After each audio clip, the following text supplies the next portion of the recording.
Hi everyone, welcome to Road to Cat 99. So this is another set of our DLR 99 series, right? And if you like our content, please do subscribe to this series. Please share our channel with your friends and please solve this set before watching the video solution. So this is the entire main information of the set और ये हमारे 5 questions हैं set के, है ना। और जितने भी यहाँ पे सेट्स आ रहे हैं ना, काफी क्वालिटी वाइज काफी अच्छे सेट्स हैं। बहुत सारे सेट्स में जैसे ये सेट में भी आपको लगेगा कि बहुत ज्यादा टाइम लग रहा है ना, बट कॉन्सेप्चुअली राइट। और if I talk about the CAT level, है ना, बहुत अच्छे लेवल के सेट्स है, आपको एग्जाम के लिए प्रिपेयर करवा रहे हैं, है ना। और आपको हर सेट से आप देखोगे कुछ ना कुछ नई लर्निंग दिख रही है, राइट। तो from the purpose of learning, from the perspective of actual test और कैट डे, है ना, ये सारे टेस्ट आपको बहुत ज्यादा हेल्प करेंगे। एंड ये सारे टेस्ट हमारे लेटेस्ट कैट पैटर्न पे बेस्ड है। So let's start with this set. क्या बोल रहा है? 6 friends A B C D E F each possesses a unique quantity of toffees. Together they create 15 chits, each bearing a unique pair of the friends name. अब देखो 6 friends हैं, है ना। अगर यूनिक पेयर बनाने हैं, दो दो के पेयर, तो 6 2 करना पड़ेगा। दैट मीन्स 15 केस आएंगे। वही आपको बोला है 15 चिट्स बना दी। मतलब एक चिट पे लेट से ये चिट 1 है, ये चिट 2 है, यहाँ पे कोई 2 फ्रेंड्स का नाम होगा, यहाँ पे कोई 2, और सारे डिफरेंट पेयर्स होंगे, यूनिक पेयर्स होंगे।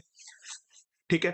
अब पहले तो ये देख लेते हैं कौन कौन से यूनिक पेयर बनेंगे। A B, A C, A D, A E, A F, B C, B D, B E, B F, C D, C E, C F, then D E, D F and E F. ये मेरे 15 unique pairs बनेंगे। इनका हर एक chit पे इनमें से कोई एक पेयर का नेम लिखा हुआ है। So that's why I have 15 chits at the end. They select one chit at a time and the two friends named on the selected chit equally share their toffees between themselves. For example let's say मैंने ए और B का एक chit पे name आ गया, है ना। तो फिर ये क्या करेंगे, ये अपनी सारी टॉफीज को ऐड करके उसको इक्वली डिवाइड कर लेंगे अमंग देमसेल्व्स। फॉर एग्जांपल ए के पास 50 टॉफीज है, बी के पास 40 है, तो ये इनको मिक्स कर लेंगे 50 एंड 40 टॉफीज को, देन 45 ईच वो अपने पास रख लेंगे, है ना। टोटल 90 है तो इक्वली डिवाइड कर लेंगे, यही बोला है। Each chit is selected only once. The table below displays the tally of toffees each of the 6 friend has after the chits are drawn. है ना। अब देखो टेबल क्या बोल रहा है, टेबल को समझो। टेबल बोल रहा है सबसे पहले सबके पास डिफरेंट डिफरेंट टॉफीज थी, किसके बाद 32, 64, 128, 56, 512, 1024। उसके बाद चिट 1 ओपन करने के बाद ये टॉफीज है जो हमारा डेटा मिसिंग है। चिट 2 ओपन करने के बाद ये टॉफीज है। चिट 3 ओपन करने के बाद ये टॉफीज है। एंड सिमिलरली चिट 15 ओपन करने के बाद मेरे पास ये टॉफीज है। अब आप ये बात समझो कि whenever I am opening some chit, उस पर 2 फ्रेंड्स का नेम होगा, है ना। और उनकी टॉफीज को मैं आपस में ऐड करके दोनों में इक्वली डिवाइड कर दूंगा। तो after every chit gets opened, तो कोई तो 2 ऐसे फ्रेंड होंगे जिनके पास सेम नंबर ऑफ ट्रॉफीज होंगी, है ना। जैसे let say A B C D E F, ठीक है। इसके पास 10, 20, 30, 40, 50, 60। लेट से डी और ई का नेम आ गया चिट पे, तो बाकी सबकी ट्रॉफीज तो सेम रहेंगी, 10, 20, 30। इन दोनों की ट्रॉफीज का इक्वल डिस्ट्रीब्यूशन हो जाएगा, दैट इज 45 एंड 45, और इसका 60 रहेगा। तो जब चिट मैंने ओपन कर दी, उसके बाद देखो जो रिजल्ट आ रहा है उसमें 2 ऐसे फ्रेंड है ना, जिनका चिट पे नेम था, जिनके पास इक्वल नंबर ऑफ ट्रॉफीज होंगी। ये समझ आया सभी को, राइट। चलो, है ना, इतना समझ आया। अब थोड़ा सा डेटा देखते हैं। जैसे चिट 2 की बात करूं, तो चिट 2 में कौन से फ्रेंड्स के पास इक्वल ट्रॉफीज हैं? 88 एंड 88, मतलब बी एंड सी के पास है। तो जब चिट 2 को मैंने ओपन किया, उसमें बीसी का नेम होगा, तो बीसी की मैंने ट्रॉफीज को ऐड किया होगा। बीसी की टॉफीज को जब मैंने ऐड किया और उसमें इक्वल डिस्ट्रीब्यूशन कर दिया, राइट। अब अगर मैं आपसे बोलूं कि चिट 1 ओपन करने के बाद क्या मैं ए की क्वांटिटी डिफाइन कर सकता हूं? डेफिनेटली यस, बिकॉज आप देखो चिट 1 के बाद मेरे पास ये कुछ डेटा है ना। ये after opening the chit 1, chit 1 के बाद मेरी कुछ ए की टॉफीज है, कुछ बी की, कुछ सी की, कुछ डी की, कुछ ई की, कुछ एफ की। अब जब मैंने चिट 2 को ओपन किया, तो सारा डेटा सेम रहेगा, बस 2 फ्रेंड्स का डेटा चेंज होगा, है ना। तो ये वाला फिगर यहाँ पे आ गया, ये वाला फिगर 88 बन गया। ये 48 में तो कुछ चेंज नहीं आया, यहां से यहां तो कोई चेंज नहीं आया, यहां से यहां, यहां से यहां, यहां से यहां, है ना। तो यहां वाली वैल्यूज मैं फाइंड कर सकता हूं, दैट इज ये 48 हो गया। ये मेरा 256 हो गया, ये मेरा 512 हो गया, ये मेरा 1024 हो गया। अब देखो बीसी यहाँ पे आ गया, तो बीसी को मैं यहाँ पे रिमूव कर देता हूँ कि बीसी मैंने ऑलरेडी कंसिडर कर लिया। अब देखो आप एक चीज बस ऑब्जर्व करो कि यहाँ पे 256 है, चिट 1 ओपन करने के बाद भी 256 है, 512 512 1024 1024। तो इन तीनों फ्रेंड्स का तो नेम नहीं आया होगा चिट 1 में, बिकॉज इनकी तो टॉफी सेम है। बट आप देखो ए की टॉफीज बदल रही है, ए की टॉफीज मेरी क्या हो रही है 32 से 48, मतलब चिट 1 में ए का नाम तो होगा ही होगा। अब उसके बाद या तो बी का उसके साथ नेम होगा, क्योंकि अगर बी का नेम नहीं होगा फिर तो यहाँ पे सेम आ जाती है चिट 1 ओपन करने के बाद, जैसे डी का है, ई का है, एफ का है। तो यहाँ पे मुझे पता लग गया या तो ए के साथ बी का नेम होगा या सी का नेम होगा, है ना। मतलब 32 64 बन के 48 बना रहे हैं, या 32 128 बन के 48 बना रहे हैं। अब आप मुझे बताओ ए और बी को अगर मैं कंसीडर करूं, लेट से आई अज्यूम, ए और बी को नहीं, लेट से आई अज्यूम कि ए और सी का नेम है चिट पे, तो इसके बाद चिट 1 ओपन करने के बाद दोनों के पास इक्वल टॉफी होगी, ए के पास 48 है तो इसके पास भी 48, और जो ए और सी की दोनों की टॉफीज का टोटल है वो तो सेम रहेगा। बट आप देखो यहाँ पे 48 प्लस 48 96 आ रहा है, यहाँ पे 32 एंड 128 कितना आ रहा है 96 से बहुत बड़ा, तो ये तो कभी हो ही नहीं सकता। बिकॉज अगर एसी का नेम होता तो 32 प्लस 128 टोटल करके दैट इज 160, तो 80 यहाँ पे आता, तो दैट मीन्स एसी नहीं पॉसिबल। तो पॉसिबल क्या है, 100% ए बी का नेम होगा, तो सी का तो कुछ चेंज नहीं होगा, और यहाँ पे 48 आ जाएगा। अब आप देख लो 64 प्लस 32 96, और 96 को 48 में मैंने डिवाइड कर दिया, तो चिट 1 में किसका नेम था, ए बी का, तो ये भी सॉर्ट हो गया। यहां तक समझ आया सभी को। Then focus on chit 4। Chit 4 में आप बता सकते हो किसका नेम होगा। चिट 4 को ओपन करने के बाद ये दो लोगों की टॉफी सेम है, तो कहना ही से यहाँ पे सीडी का नेम होगा, सीडी हो गया मेरा, है ना। और उसके पहले सारा कुछ सेम होगा एक्सेप्ट सीडी की वैल्यू, एक्सेप्ट सीडी की वैल्यू सब कुछ सेम होगी। समझ आ रहा है ना। अब सेम जैसे हमने ऊपर लॉजिक लगाया वही लॉजिक लगा लो। देखो 88 सेम है, 512 सेम है, 1024 सेम है, बट यहाँ पे 48 का 68 बन गया, तो एक बंदा तो यहाँ पे ए आएगा। अब ए के साथ या तो 88 आ जाएगा या 256 आ जाएगा, बट अगर 256 आया तो 256 प्लस 48 कितना हुआ, 256 प्लस 48 दैट इज 304, उसका हाफ आना चाहिए था 152 ए को, बट अभी तो ए को 68 आया, दैट मींस ए का 256 के साथ यहाँ पे पेयर नहीं होगा, 48 और 88 का पेयर होगा। 48 plus 88 is 136 divided by 2 that is 68, तो यहाँ पे भी 68 आ जाएगा, तो यहाँ पे चिट आएगी ए सी की। तो ये 48 से 68 हो गया, ये 88 से 68 हो गया, 256 एज इट इज रह जाएगा, 256 मेरा एज इट इज रह जाएगा। समझ आया।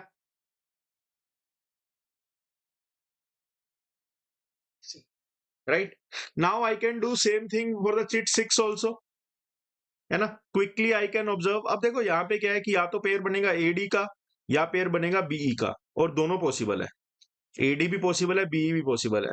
तो यहाँ पे I have to think a little bit कि मुझे कैसे प्रोसीड करना है चिट 6 पे। उसके बाद और थोड़ा ऑब्जर्व कर ले, लेट्स से चिट 8 में देख लेता हूं मैं, ए ई का पेयर बनेगा डेफिनेटली, तो ए ई को छोड़ के बाकी सब सेम रहेगा।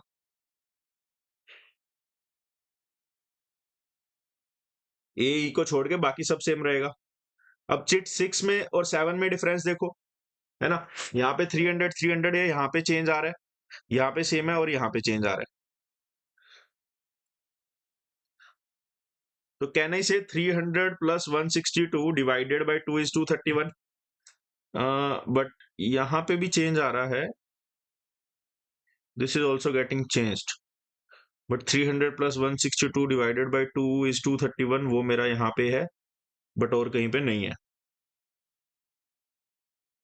तो मतलब इनका तो नेम नहीं आया। ओके ठीक है, इसमें देख लेते हैं 173 173, बाकी तो कुछ नहीं है, तो ए और ई ये तो मैंने सही किया है, 300 231 115।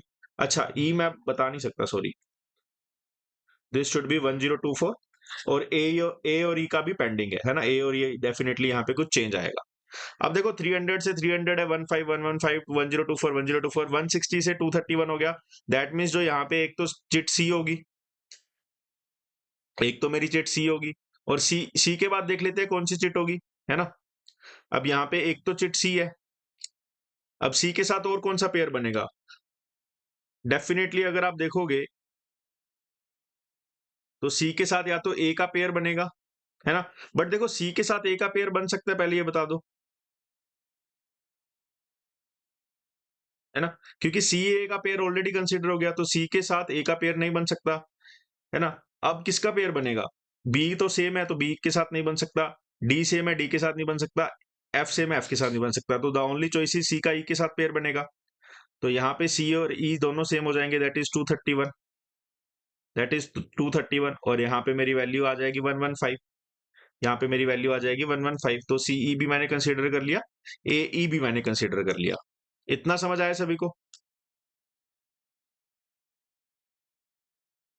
है ना। अब यहाँ पे हमें कंफ्यूजन था, या तो एडी आ सकता है या फिर हमारा कौन आ सकता है, दैट इज बीई। अभी थोड़ा जाएंगे नहीं केस बनाने में, बिकॉज उससे पहले अगर कुछ इंफॉर्मेशन और निकाल पाएंगे तो definitely we will hit that first, right. But हमें एक पैटर्न ऑब्जर्व समझ आ रहा है कि पैटर्न कैसे चलेगा मेरा चीजों का, है ना। अब यहाँ पे भी देख लो कौन कौन से सेम है, सिर्फ बी एंड डी सेम है, तो यहाँ पे बी और डी की चिट होगी। अगर बी और डी की चिट है तो ये तो यहाँ पे सेम रहेगा, ये यहाँ पे सेम रहेगा, दिस इज डी, ये यहाँ पे सेम रहेगा, एंड ये चीज यहाँ पे सेम रहेगी, राइट। अब यहाँ पे ऑब्जर्व करो, इस एरिया में 173 से 173 सेम है, 231 से 231 सेम है, 173 से 144 आ रहा है, मतलब एक तो ई आएगा जिसमें चेंज आया है, और दूसरा ई के साथ या तो बी आएगा या फिर डी आएगा, है ना। तो बीई और डी में से कोई भी आ सकता है, बीई भी पेंडिंग है डी भी पेंडिंग है, बट देखो ई को चाहिए 144,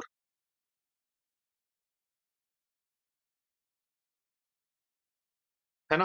तो 173 और 300 का एवरेज तो 144 आ नहीं पाएगा, तो there is only one possibility, that is 173 और 115 का एवरेज आएगा 144, तो यहाँ पे डी का पेयर बन गया, तो डी कैंसिल आउट हो गया, तो यहाँ पे 144 आ जाएगा, and this will remain same 300,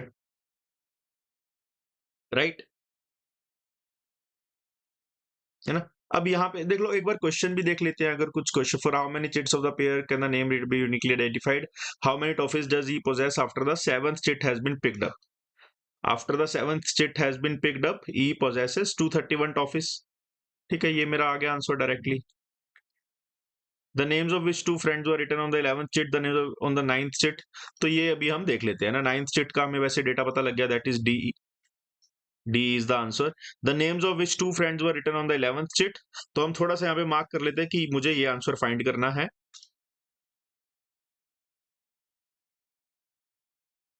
थोड़ा ऑप्शन से भी हेल्प ले सकते हैं क्या? ई एफ देखो, जैसे ई एफ मेरा आ सकता है, E F is possible, then A F is also possible, तो इसको एज इट इज रखते हैं अभी। अब चिट 13 पे अगर फोकस करूं मैं, तो 288 288 बाकी कुछ सेम नहीं है, तो यहाँ पे डेफिनेटली मेरा ए एफ का पेयर बनेगा, तो यहाँ पे ए एफ का पेयर बनेगा। अब देखो चिट 13 में ए एफ है, तो चिट 11 में ए एफ नहीं हो सकता, राइट। थर्ड क्वेश्चन भी देख लेते हैं क्या बोल रहे हैं। Suppose we create a set of 16 element such that this this this, तो ये बाद में देखते हैं, ठीक है।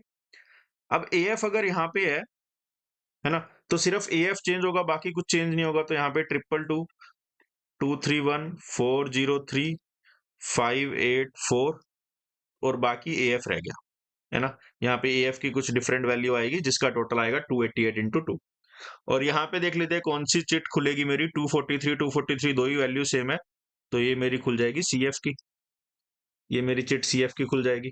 तो यहाँ पे भी मैं सिमिलर चीज कर सकता हूँ कि यहाँ पे 288 रहेगा, 255 रहेगा, 403 रहेगा, 584 रहेगा, राइट। अब देखो 288 सेम है, 222 2FF, सॉरी 222 255, यहाँ पे चेंज आ रहा है, तो चिट 14 में एक तो बी का नेम आएगा बिकॉज उसमें चेंज आ रहा है, और बी के साथ या तो सी आ जाएगा या फिर एफ आ जाएगा। अब देखो 222 एंड 231 का एवरेज 255 हो सकता है, कभी भी नहीं हो पाएगा, है ना। एवरेज हमेशा ये मिनिमम है, ये मैक्सिमम एवरेज इसके बीच में आनी चाहिए, बट 255 तो इसके बीच में नहीं है।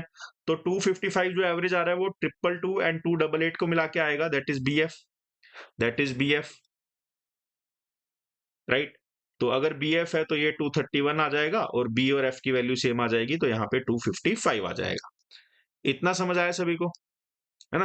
अब देखो, मैं पर्सनल लेवल पे भी ये क्वेश्चन सोल्व करने में ज्यादा दिमाग नहीं लगा रहा। मैंने बस जो चीज ऑब्जर्व करी वो मैंने चिट 1 पे अपना दिमाग लगाया, चिट 2 पे दिमाग लगाया, और उससे जो मुझे एक पैटर्न क्रैक हुआ, है ना, कि मुझे जितनी पॉसिबिलिटीज या जितना ऊपर नीचे एडजस्ट कर रहा है वो मैं करता जाऊंगा, and I will keep getting new values for every pair. तो वही मैंने किया, है ना। थ्रू आउट अगर आप देखोगे सिर्फ वही पैटर्न चल रहा है, और कुछ भी नहीं हो रहा है इस क्वेश्चन में पूरे में। अंडरस्टूड? चलो,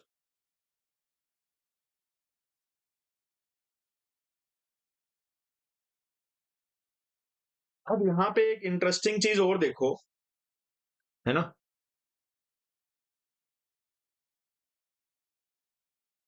just observe this thing with me,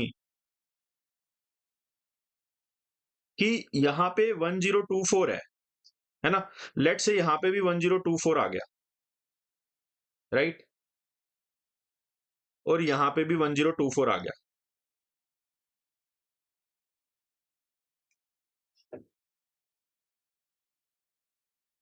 या फिर ऐसे नहीं बताता हूं आपको इसको, ठीक है, चलो लेट्स एज्यूम दिस कि 1024 है ना। इसको मैं कलर चेंज कर लेता हूं।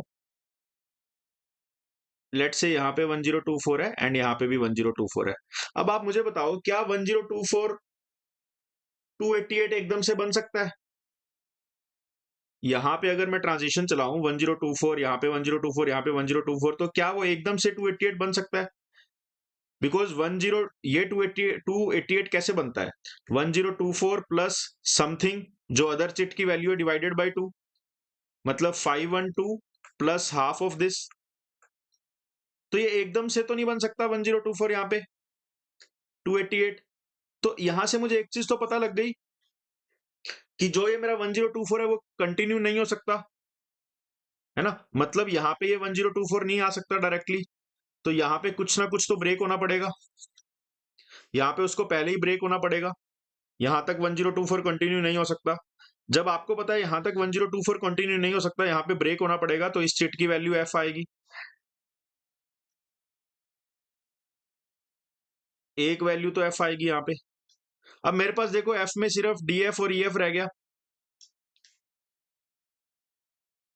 राइट। अब दूसरी चीज ये देख लो, चलो इतना समझ आया सभी को, पहले ये बताओ, ठीक है। एक तो एफ यहाँ पे आ जाएगा। अब दूसरा आपको देखना है, दूसरा एफ कहाँ पे आएगा। मेरे पास सिर्फ अब कितनी प्लेसेस रह गई, है ना, फोकस करो। एक तो ये प्लेस रह गई, और एक ये प्लेस रह गई। इन दोनों में से एक जगह एफ आएगा। अब आप मुझे बताओ, क्या एफ यहाँ पे आ सकता है? थोड़ा सा लॉजिकली सोचो, ज्यादा भी नहीं सोचना। अगर एफ यहाँ पे आ गया तो ये वैल्यू ब्रेक होके 512 प्लस समथिंग आ जाएगी, और उसके बाद यहाँ पे तो एफ का कुछ चेंज ही नहीं आ रहा, तो यहाँ पे वैल्यू जो आनी चाहिए वो 512 प्लस समथिंग आनी चाहिए, बट यहाँ पे तो 1024 है। तो इसका क्लियरली मतलब क्या है कि यहाँ पे एफ नहीं आ सकता, बिकॉज यहाँ पे एफ आ गया तो यहाँ पे 512 प्लस समथिंग आएगा, और फिर यहाँ पे एफ का कुछ चेंज नहीं आ रहा, तो यहाँ पे 512 प्लस समथिंग आना चाहिए, बट यहाँ पे तो 1024 है। तो यहाँ से मुझे एक चीज और पता लग गई कि जो मेरा एफ है वो ऊपर वाली स्पेस में नहीं आएगा, वो एफ मेरा कहाँ पे आएगा, वो एफ मेरा यहाँ पे एक एफ और आएगा। अब इसके साथ डी और ई किसी ऑर्डर में आएंगे, that I do not care. और यहाँ पे मुझे पता लग गया कि ये 1024 एज इट इज 1024 आ जाएगा, है ना। अब यहाँ पे एफ डी ई आ जाएगा, D E in any order आ जाएगा, ये दोनों भी मेरे कंप्लीट हो गए। अब मेरा रह गया A D B E and B D, right.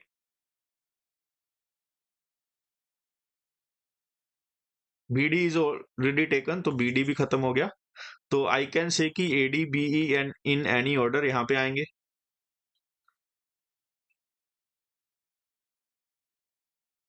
Right. अब यहाँ पे पता है आपको एफ डी या एफ ई आएगा, एफ डी या एफ ई आएगा, तो एफ डी और एफ ई को छोड़ के बाकी तो सब सेम आएंगे, ए बी सी। तो ए बी सी यहाँ पे तो सेम आएंगे, उनमें तो कोई चेंज नहीं आएगा, और यहाँ पे भी अगेन एबीसी सेम आएंगे,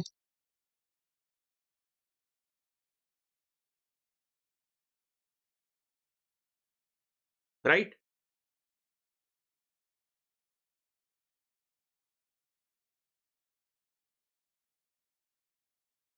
है ना। और अब आपको पता है कि यहाँ पे एएफ का मेरा चिट ओपन हुआ था, तो जो ये 288 प्लस 288 है, that is 288 into 2, that is 576। वो कैसे बना था? वो इसका और इसका एडिशन करके बना था। Now I already know the value of this, that is 173। तो इसकी वैल्यू क्या आएगी? 576 माइनस 173, दैट इज 403। इसकी वैल्यू 403 आ गई, इसकी वैल्यू मेरे पास 403 आ गई।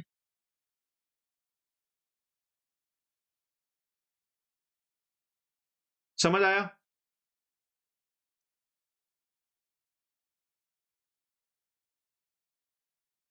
ठीक है।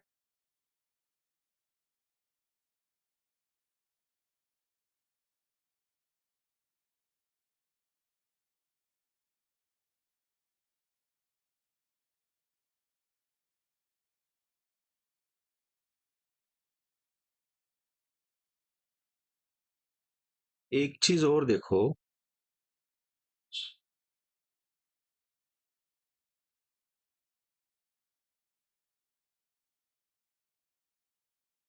Chit 12, right.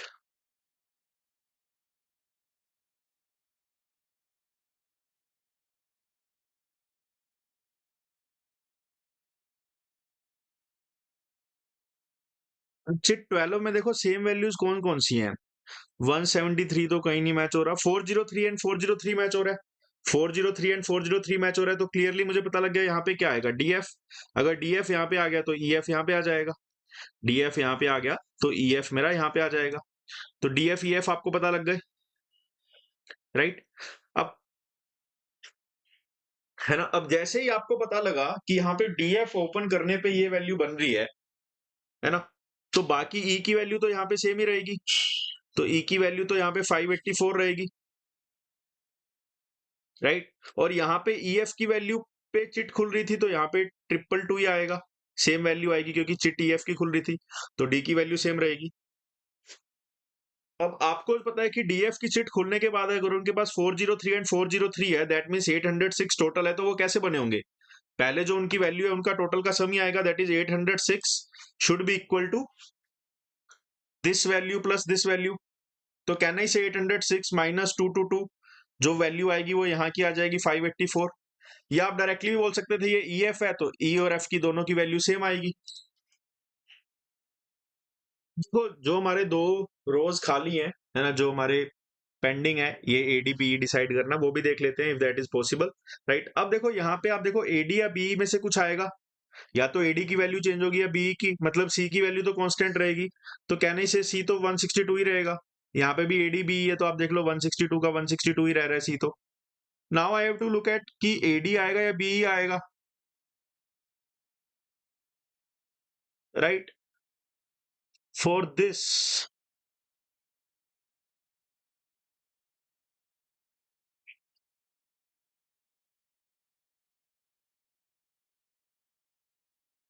AD and BE में if I have to decide, देखो एडी एंड बी का we may try two different cases for this, but I think AD and B में हमें क्लैरिटी नहीं मिलेगी, right. If you want to try you can do that, but यहाँ पे AD and B में we will not get any clarity. So for the chit 5 and chit 6 we will not be able to figure out the exact names that are there on the chit 5 or on the chit 6, right। बाकी हमने figure out कर लिए। So let's go to the questions now। क्या बोला है ना, exam में आपको डेफिनेटली ये हिट एंड ट्रायल से करना ही पड़ेगा। एक बार आपको एडी यहाँ पे, बी यहाँ पे, एंड दूसरे केस में बी को यहाँ पे, एडी को यहाँ पे लेना पड़ेगा। But since I already know the answer, right, so I am telling कि यहाँ पे एडी एंड बी में both the cases are satisfying, so there is no point in wasting the time right now. So now let's first go to the questions. और questions में भी आप देखो हमें इतना दिमाग लगाना नहीं है, because there are some questions, जैसे ये वाला क्वेश्चन हमने काफी अर्ली पिक कर लिया था। जैसे 11th चिट का आप देखोगे, 11th चिट का डेटा हमने ऑलरेडी फाइंड कर लिया, that is EF is acceptable, right. So 3 question तो मेरे कैसे ना कैसे निकल ही रहे, right? For how many chits can the pair of names written on them be uniquely identified? The benefit of this question is that it is theta, so it will not bring any negative marks. तो यहाँ पे you can either write all the chits, that is 15 or 13. तो correct answer is 13 because दो chits का हम data uniquely identify नहीं कर पाएंगे, है ना। तो अब आ जाओ थर्ड क्वेश्चन में। अब एग्जाम में क्या होता है ना, ऐसे क्वेश्चन जैसे थर्ड क्वेश्चन है, उसको देख के बच्चे घबरा जाते हैं यार कि अब इतना मेहनत कर लिया, उसके बाद they are asking us to do something else also. तो लेट्स सी क्या बोल रहा है। Suppose we create a set of 16 element such that the first element of the set is 32। Okay, first element of the set is 32, the number of toffees initially with A, and the second 2/16th element of the set correspond to the number of toffees with A. After first to 15 chits have been picked up in that order, what is the average of the 16 elements in the set? समझ आया सभी को? ये basically ये पूछ रहा है। पहला एलिमेंट 32 है, देन 48, 48, 68, 68, समथिंग 115, दिस टिल 288, है ना। इसका आपको पूछ रहा है एवरेज, राइट। अब आपको जब ऑलरेडी पता है ना, कि ये वैल्यू मेरी चेंज हो सकती है डिपेंडिंग ऑन यहाँ पे AD आ रहा है, BE आ रहा है, जो भी आ रहा है, तो the simple answer for this question will be CBD, that you can not determine the answer for this. That's it about today set, right. And थोड़ा सा डिफिकल्ट सेट है ना, डेफिनेटली आई वुड से कि इतना लंबा set अगर cat में आया तो you have to leave this. But अगर बाय चांस ये सेट है ना, या इसका सबसेट या इसका इजियर वर्जन कैट में आ गया, तो you should be able to think like this, है ना। ये सेट हम क्यों कर रहे हैं? ताकि हमारा एक नए सेट को टैकल करने का एक वे डेवलप हो जाए, एक थिंकिंग डेवलप हो जाए, राइट। हमारा अभी मोटिव ये नहीं है कि यार हम ऐसे सेट्स को सोल्व कर लें, हम ऐसे सेट्स को 10 मिनट में सोल्व कर लें। हमारा बस सिंपल सा मोटिव ये है कि हम ऐसे सेट से मैक्सिमम लर्निंग्स लेते रहें। That's it, thank you and have a very happy day.